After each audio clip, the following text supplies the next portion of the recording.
Isin yaa barsiisotaa, isin yaa barsiisotaa abbaan dhaloota of baree, isin yaa barsiisotaa akeektuun daandii egeree, isin yaa barsiisotaa abbaan ilmaan kitilaa, isin yaa barsiisotaa furtuun daandii fincilaa, isin yaa barsiisotaa abbaan dhaloota hedduu, yoo nu dhiistanii godaantan akkamittiin hin gadduu. Isin mufachiisnee laataa isin abbootii imaanaa, feetan nutti dheekkamaa feetan uleen nu dhaanaa. Isin qaroo keenya barsiisotaa isin dhabnee maalin ilaallaa. Isin dhadhaabbannaa keenya isin malee maalin imallaa. Isin yaa barsiisotaa eenyutu bakka keessan bu'aa. Tuni deebii hin qabdu bar maqaan isheetu du'a.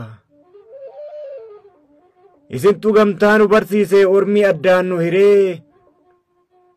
Iddoon deemuuf kaatan kun gamtaadhaan bareeddiiree.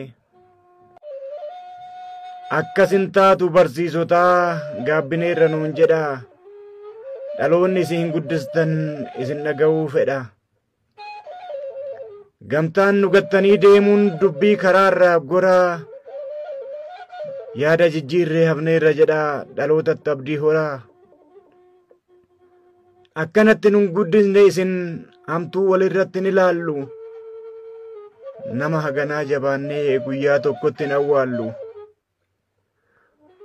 Tokkichi keessan tokko miti bar lakkoofsi keessan hin beekamu. Tokkoon tokko jedhee lakkaa'uu sammuun koo naaf hin eeyyamu. Dur yeroo tasa guyyaa tokko haftan wal bakka buufattanii, kanarraa hoo maal jennu ree eenyutti nu gattanii.